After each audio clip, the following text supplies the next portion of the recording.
Hey there, welcome back to the Support Ops Hangout. This is our weekly podcast that helps you deliver a better support experience to your customers. I'm your host, Chase Clemens. On today's show, we're going to talk about the metrics that you need to be watching as a new manager. But before we do that, let's go ahead and introduce our panel. It's the three amigos this week. I'm really excited. We're the three amigos now. That's just how it is. We've got to come up with a cool word for a quartet when Chase Livingston gets back. I got nothing. But anyways, the three of us. First up, Carolyn from Buffer. How are you? I'm good. How are you? I'm good. I'm curious what the chair thing is over your left corner, like left shoulder. So I'm in an Airbnb, and I have a couple things that I need to warn you about. One of them is that poster, which you might see. That's fantastic. Which, if you can see the whole thing, is adorable, and you can tell that it's where the wild things are. But if you can't, it looks like a creepy monster poster. And that is some sort of back thing. The Airbnb host was like, yeah, you should definitely get in that. It like flips you upside down. So I have not gone near it because I'm terrified of it. I didn't know if that was like one of those things where the hotel says, like, we have a gym, and it's that one bicycle in the corner. Yeah. Well, I gave an interview, and someone was like, is that a high chair in the background? I was like, oh, God, no.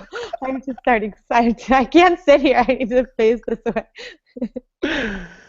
Oh, and then next up, Jeff from Wistia. How are you? I am good, Chase. I'm good. It's a good Monday. Did the poster disappear, or is it just out of frame? Jeff's poster. Wasn't there a Marvel or superhero one over on your right? Yeah, it's just out of frame. I have a puzzle on my desk that's in like the midst of being done, and so I don't have quite as much room on my desk as I normally do, so I'm kind of wedged over into a different spot. Wait, you're a puzzler? I didn't know this. I didn't either. I mean, I wouldn't say I'm avid or good at it, but for anybody on the East Coast, we had like negative 20 degrees a few weeks back. You just don't. There's just not much you can do for that like 1 week of negative 20 degrees. So we got super into it, and then now it's just a puzzle that's halfway done.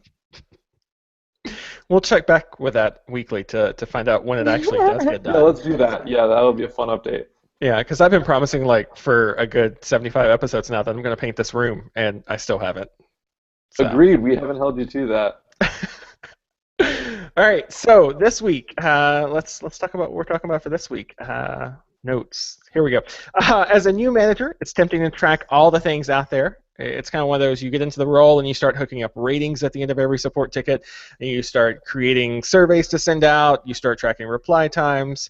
But what's the really important data that you need to be watching? And what I think that's important, but I think what's also really interesting that we're going to talk about is what can you safely ignore at the beginning? What numbers are other people saying that, yeah, you have to watch this, but nah, you don't really have to? So Jeff, let's start with you on this one. What metrics does Wistia track when it comes to customer-related things? Everything we can get our hands on. I think, the broader point here is it's really hard to if you're manually having to track and add up and check in on all of these metrics on a weekly basis, you're way past the point of diminishing returns. But that sometimes you need some of the data there. You need some historical data when you do finally find it useful, and that also the action of like instrumenting something takes a lot of effort, and that can be hard to do on a really fast turnaround as well, right? So like you're not going to get it right, you don't know exactly what data you need, but for us, if you're doing it manually and you also don't need it, that's like a really bad combination. If it's just coming in automatically and you have the ability to like ignore it, but you can get it if you need it, that's like a really good spot to be in. And if it's coming in manually, but you're using it and taking action on it on like a weekly or monthly basis, then that's also a really good place to be in. So there's like a little wonky Venn diagram of place of data that you should actually collect. Oh, is there no drawing for that Venn diagram? I didn't think to draw something, but I probably should, yeah. So I think what's interesting there is if you did have to go manual, out of all the things that you're watching, what's like what top Yeah. 2 or 3 would you pick and actually say, I know these are going to be manual, I know it's going to be an investment of my time, but I think that it's going to be worth it. Yeah, so I think the things that are important to the team, the support team right now, are the total number of tickets, and how that's changing over time, the number that each teammate is handling, because that's a productivity metric that they track, um, the type of conversations that are happening, right? So we do a ton of tagging, and then we kind of break things down by tag later, and loosely the response time. I don't think that we get too into, there's like a bunch of different ways you can define response time. I don't think we get too into what they are and setting goals around each different one. So for example, like first time they ever get a response versus the first time that they say a response is satisfactory or something like that. Um, but but we do have a general idea of how response time is changing over time. That's important. Um, those are probably the metrics that I think are being looked at actively, and that if we had to assign one person to pulling all of those manually, we would consider that an okay trade-off. Yeah, I like those, especially if I'm a new manager, primarily because those are the ones that I can like directly influence, right? If I see somebody's number of tickets or cases or whatever they're doing in a week gets way out of whack, like I can take action on that without having to rope in other people from the team. Um, so I like those. Carolyn, what about Buffer? What are y'all watching? Um, yeah, I would say in terms of a general recommendation, I thought the like things you can take action on is really great, and should be prioritized above things that you're just like enjoying knowing. I would say in general we are extraordinarily data poor. You've heard me say on like probably like 6 episodes and 13 episodes ago and like 24 episodes ago, like we're working on data, and like we just don't prioritize the happiness team getting data resources.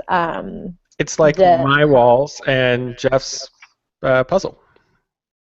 Yeah, exactly. Like we have hired several data folks, and I just don't get them. So we do some of this manually, a lot of it, slash most of it, in fact. And we don't do it well, and sometimes we change one thing about how we track this or that, and then like all of our historical data is worthless. So the things that we are tracking at a product level, which means that they get the data resources and I get to just like steal those numbers and watch them for myself, are things like Net Promoter Score.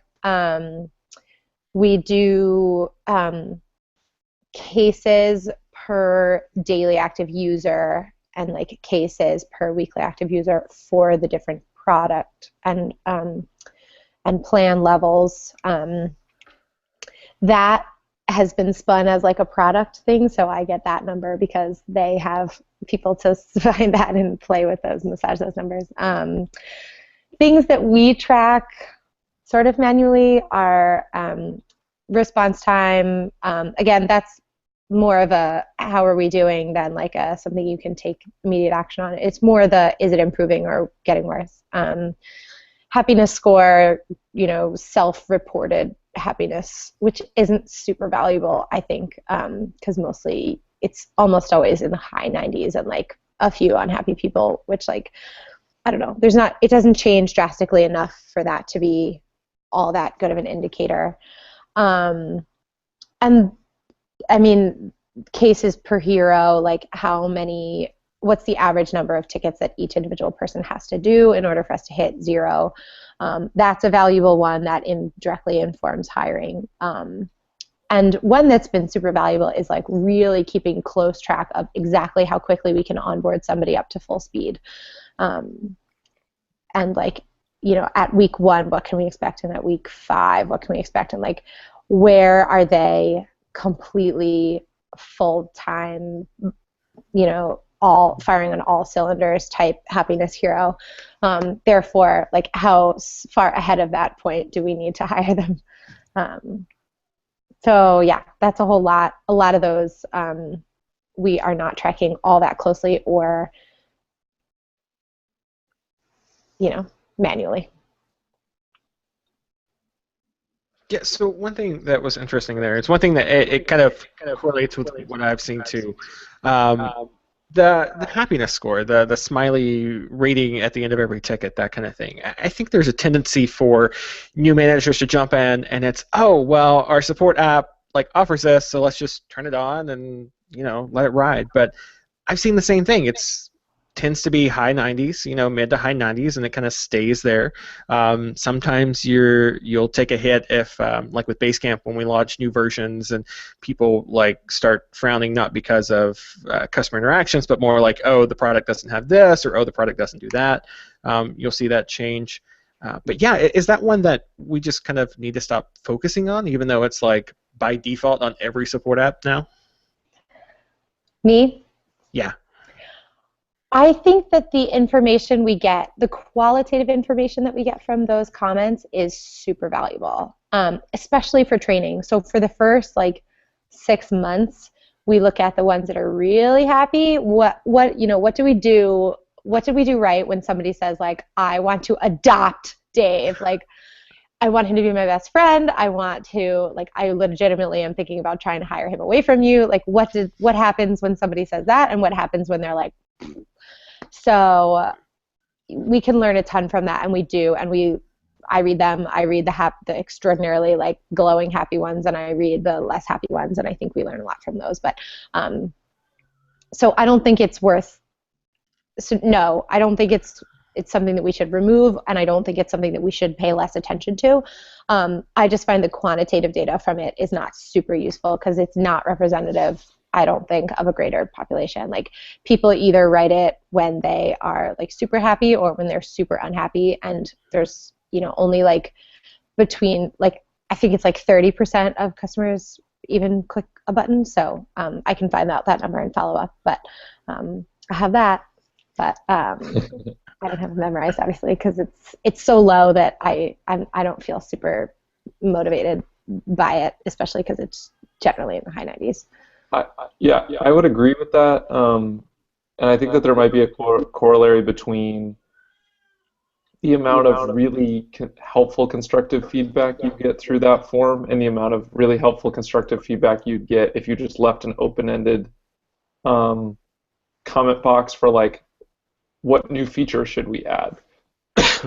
You're unlikely to get a lot of feedback that you are yes, you're exactly right, this is exactly what we should do, and this would apply to all customers. You're more likely to get stuff that you're yep, that makes perfect sense given your very specific use case. However, that won't work for you next week, and it also won't work for 98% of our other customers. In my experience, the happiness feedback, what do we call it? Satisfaction feedback, I suppose, that you get. I think we've used it to greatest effect for morale purposes, like supporting other teammates. If a brand new customer champion gets their first great review, people just pile on to say how big of a deal that is and how awesome that is. And we even get we now have 2 champs that work on Saturdays. And when you see the responses come in for them, it's really great because not only are they working hard, they're working hard at a time that most people are not expecting them to get support or not expecting to receive support. So that tends to be the same. I mean, we do NPS reviews on the product side, and the tracking up or down of that number does not seem to have anything to do with the work we're doing. It tends to have a lot more to do with who the individual person was that was filling out the review. I expect it to be about the same for the happiness ratings, but if there's a trend downward, that would be something that would kind of freak us out. So it's kind of qualitative. People get really excited about the happy reviews that their teammates get, and then the trend. Is it going down, and why? Or is it holding steady, and is that a good thing? Yeah, I think that's how I look at it too. It's one of those where quantitatively that number, that 95 out of 100, 98 out of 100, whatever it is, just doesn't matter unless it's bottoming out, right? Something's obviously going wrong if for the last 14 months that number has been steady, and then now all of a sudden you wake up and you're cratering, like it's just a hockey stick going down. Like that would be cause for alarm. But otherwise, yeah, it's the comments, right? It's the somebody might not feel comfortable seeing in an email reply back to you that an interaction was off or whatever, but they don't have any problem clicking that rating and then leaving a comment there so people could follow up. Flip side of that too, that morale. I mean, we do the same thing as Jeff did. The first time you get a smiley rating and there's great feedback there on it, a great comment on there, we make a huge deal out of that. First time you hit 100 across the board, so a perfect score, we make a huge deal out of that. I think those are really, really special moments, and that's where those numbers really come in handy. Otherwise, yeah, I just don't really pay attention to that, like 95 people out of 100. That just doesn't really do anything for me.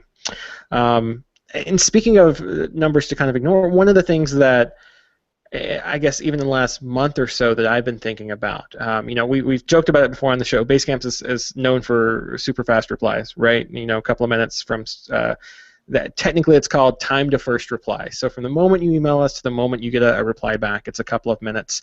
But I mean, even that's kind of a diminishing returns. I mean, once you get below 30 minutes, most people are going to love you. So you can watch that number up until a certain point, but I think there's a point where, for me, I think maybe about that half-hour mark, where it just doesn't matter if you're 15 minutes faster or if you're 20 minutes faster, or anything like that. So I think it's, for new managers especially, when you're looking at data, make sure not to become obsessive to the point where you're trying to eke out another percentage or another minute or whatever. Have y'all seen anything like that? Go ahead, Carolyn. I would say I would disagree. I feel like the difference between 1 hour and 6 hours is not that big of a difference, but I would say the difference between 20 minutes and 30 minutes is big, and the difference between 5 minutes and 10 minutes is huge, and things like that. So, but Wait, so if I'm a customer and I get a reply from you in 5 minutes and a reply from Jeff in 10 minutes, I'm going to like you better. I think on the smaller numbers, the 5-minute experience is the like borderline live chat experience is different. Yeah, but this is just my intuition. Yeah, well, I think for me personally, it was. So I don't know, the way I've been thinking about it over the last couple of months, it's always, there's some Jeff Bezos quote, I can't remember it word for word, but basically he said, you want to invest in things that are not going to go out of style. People are always going to love faster shipping times. If you ship something to them in a week versus shipping to them in 2 days, people are going to love it, so invest your money in that. Proud Amazon Prime user, I love it, use it every day, but they've got an option now where I can get a credit for delaying by like a day. So instead of getting in 2 days, I get it in 3 days, and I get like $1 added to my Kindle account or something like that. Not worth it. Oh, it is. It is. Yeah, because I mean, the things that I'm ordering are not things that I have to have. Like 24 hours is not going to make a difference to me. It's not like life-saving medication or anything. It's like toilet paper and Cheetos or something. It's just not that important. And for me, toilet paper a day makes. Yeah, bad example, but yeah. I think if I email Buffer and I get a reply in 5 minutes versus a reply in 15 minutes, I'm okay either way. And if I have to add on another employee at $90,000 a year to go from 15 to 5, I think that's a big investment for questionable returns, if that makes sense. Yeah. I think that this is the critical part of tracking things, right? Is that you could actually run that experiment. I mean, you could actually test that at Basecamp. Like, you just give everybody, like, make everyone, I don't know, drink like 3 daiquiris before they start their day or something, and expect you to get slightly slower. What's that? I mean, it is National Margarita Day, so. Oh, see, I should have gone with margaritas. I much prefer margaritas anyway. But like, you just get people to drink a couple beers before you start work and expect that they will like slow down. I don't know how else to slow people down. But the beautiful thing about that, about tracking that data, is you could test that. And that I think as a new manager, the really hard thing is identifying when you're making a decision what the trade-offs are, right? Like as a new manager, it's like, wait, I have the ability to hire another person. Heck yes, I should hire another person because then I can go faster, right? We can give better responses. Isn't that how that works? But that if you don't know that you're way past the point of diminishing returns, um, you you may invest yourself, you would make the wrong investment decision, I guess. Right? Like if Basecamp is already under 5 minutes, in my opinion, you don't need to hire more support people.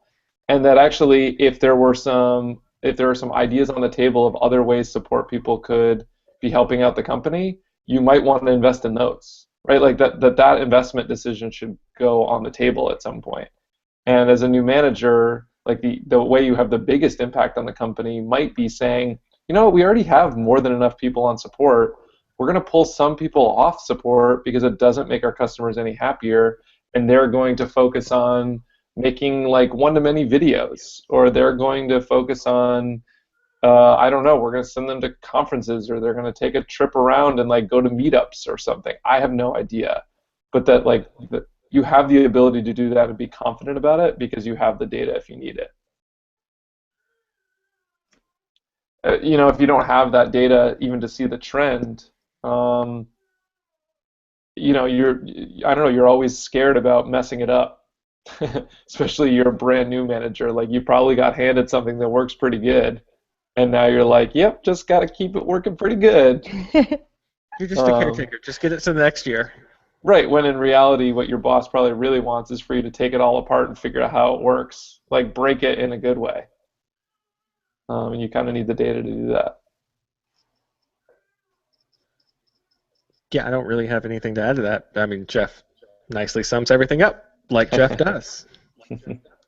I just steal everything that everybody else says and say it in another way. It sounds so authoritative, you know? It's just because I have a deep voice.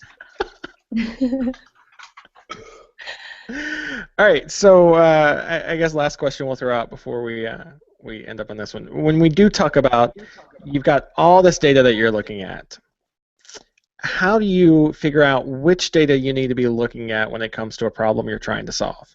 I mean, we've talked about it a little bit now with where you should invest people as far as, do we need to cut reply times down by 10 minutes, or should we put them on like making help videos, or updating the conference, updating the help site, or going to conferences, that kind of thing. But how do you, if you're given a problem, what's some of your tips for figuring out what data you need to find an answer for it? We'll start with Carolyn on that one. Or does Carolyn just wing it since you don't have really a lot of data? It's just such an interesting question. So a lot of the problems that, okay. So I think there are business problems that support can solve, or at least can help with. But it's sometimes, I would guess, is delayed. So like NPS is a Net Promoter Score is a good example of that. So like, yeah, if they have a better experience with us, hypothetically, they're more likely to score that higher. But that's also true if they have a better experience with the product. So that is not necessarily, like churn is another one where you say like support can hypothetically help with that, win backs, that kind of thing. But that can also be affected by a whole lot of other things. So I would say in general, I personally am not given problems to solve that are not directly related to support. Like the problems that I'm given to solve don't have any customers that have not heard from us quickly and like in a great sort of way. That there are things like informing the product and engineering teams and tracking things like that. That is probably the closest where like it's a problem that we can really affect change quickly and accurately if we have the right data. So for something like that, like prioritizing we can rate things on a scale of 1 to 3 in terms of how frequent it is and also how drastic it is. Like, this is coming up a lot, but it's not a total blocker, versus this isn't coming up that much, but when it comes up, it completely is impossible to move forward. Like, things like that you can try and do if you're given that sort of problem, and if you're invited to even be a part of that conversation, which is great if you are. That's probably the closest I can come to a problem that we're given that we need to now figure out what data to use to solve it. Am I answering the right question? Yeah, definitely. And so, Jeff, same question over to you, because you are in product now. When you're looking at, a problem that the team is trying to solve, like, how do you start teasing out what data is relevant?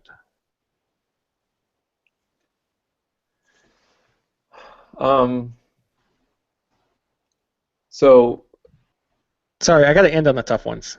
yeah, I like so that song. yeah, I just want to make sure I back out far enough that it's actually a helpful answer and it's not just something specific to the way that we do it. I I guess, think you could start specific and then kind of back out from there too.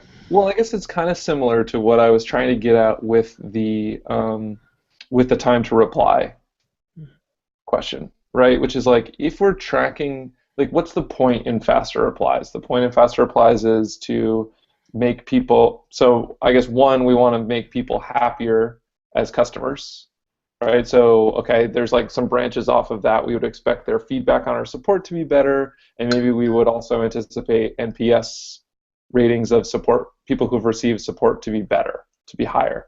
Okay, so that's like some data we can look into.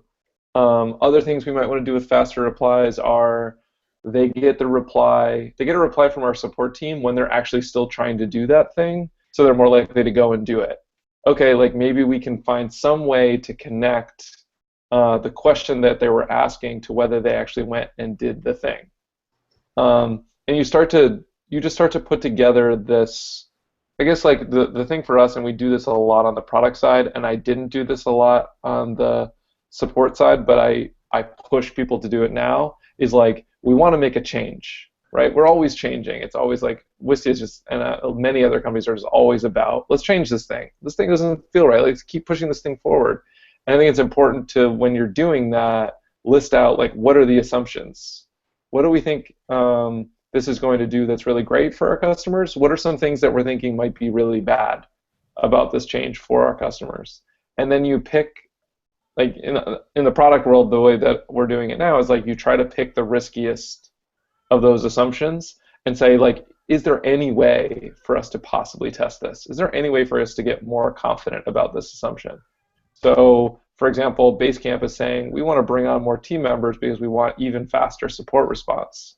And I think a very valid question is like, well, what benefit does, I mean, that's, anytime you hire somebody, that's risky. And you're also talking about a good amount of money to bring on another person. What kind of benefit could we expect? Well, one thing you could try is you could have someone from another team fill in on support for a week, right? That's pretty much the same as like a newbie support person, right? If they're coming from some other team. Do your ratings go up? Like, do people from that cohort leave better NPS reviews? I don't know. That's like something to think about. Or you could go the opposite direction and say, we're worried that if we don't hire people soon, we'll slip from 5-minute response times to 15-minute response times. And then you try my test of like Margarita Tuesday, all of our responses go to like 15 to 20 minutes. Do our support ratings go down?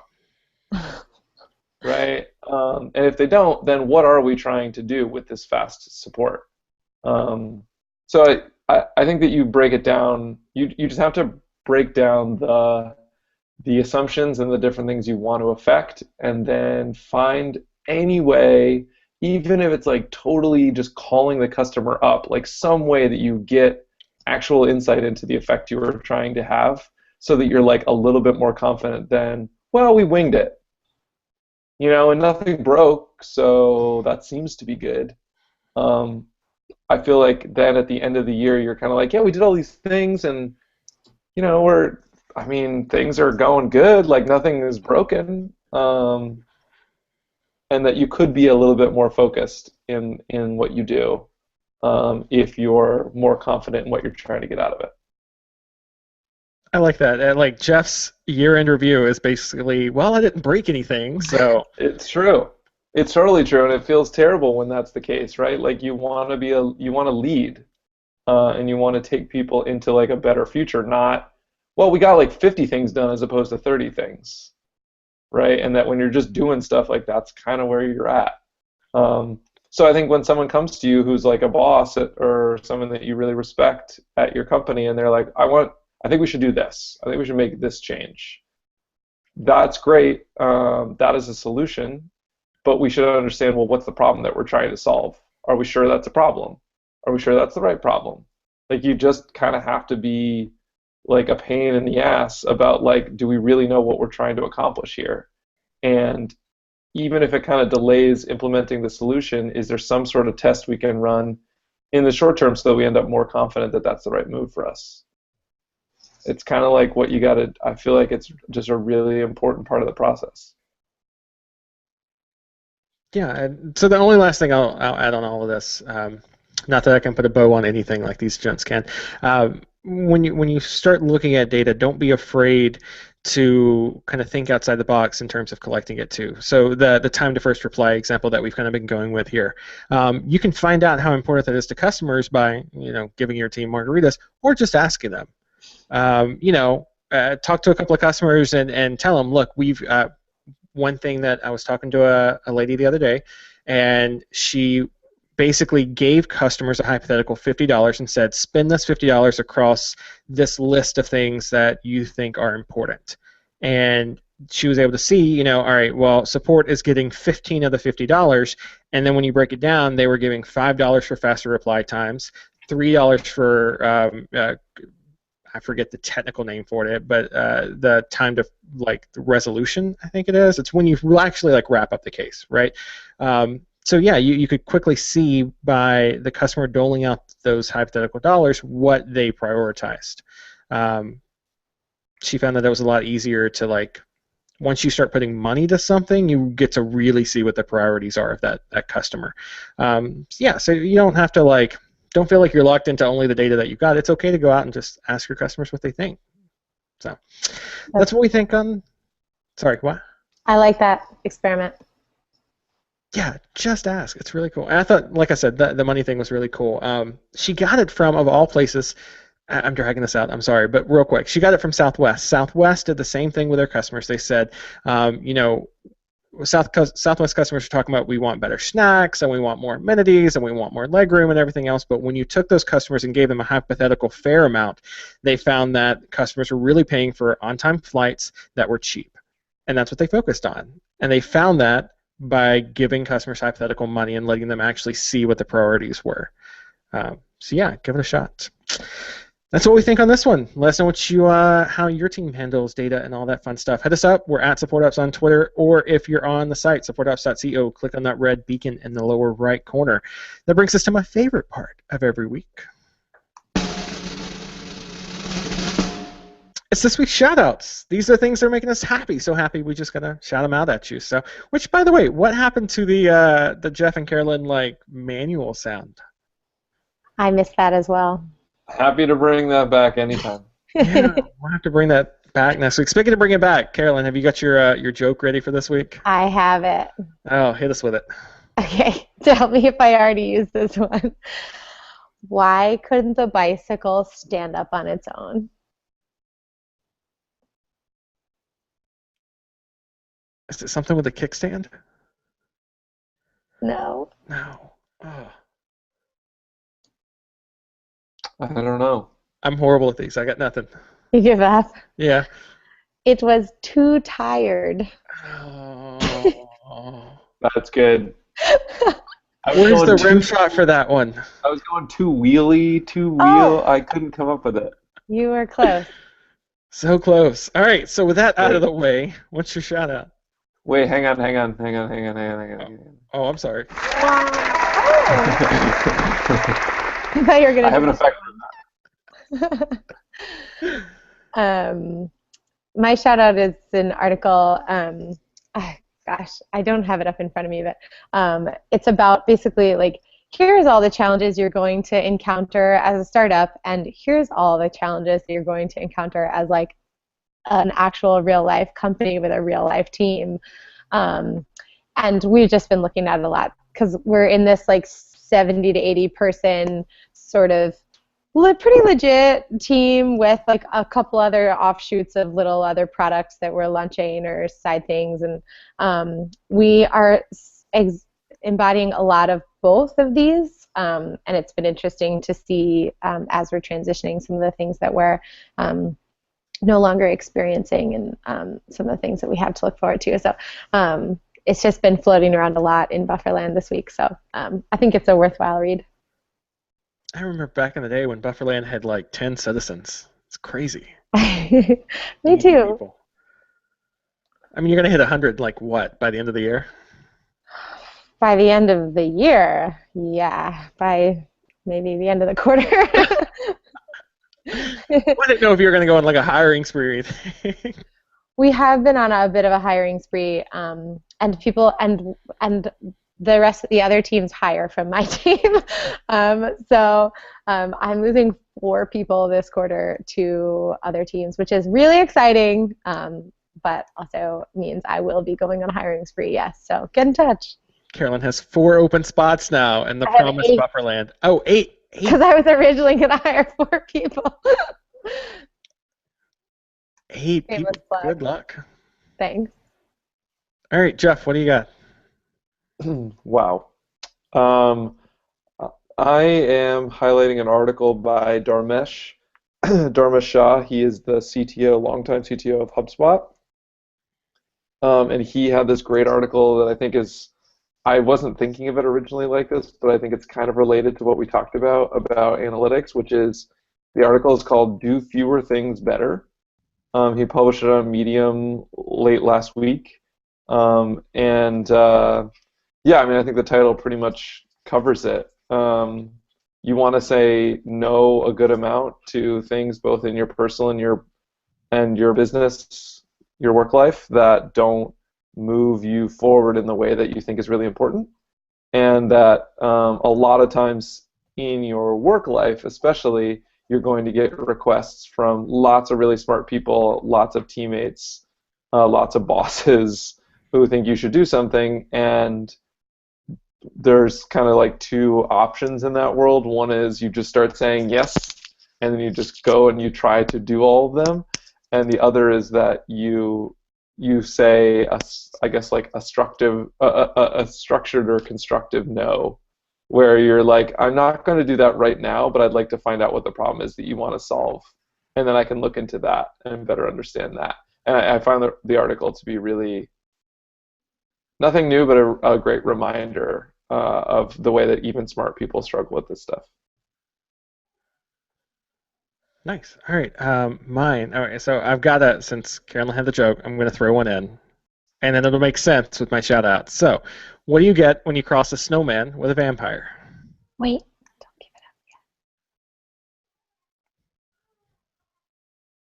Snowman and a vampire. I'm thinking of sucking blood, but it's just water. You can't, definitely can't, doesn't like the sun. I don't know. I give up. We should just have a whole show about how we can come up with the craziest jokes. For that one. No. So what happens when you cross a snowman with a vampire? You get frostbite. Oh God! Oh no! I should have gone with that. I had frostbat. Oh. Wow, you've been very close to both of those. Frostbat because a vampire turns into a bat and flies away. I was thinking it was like something. Oh. Yeah. Oh, frostbite is so good. Oh God. Yeah. Sure, like your jokes today. Sure me.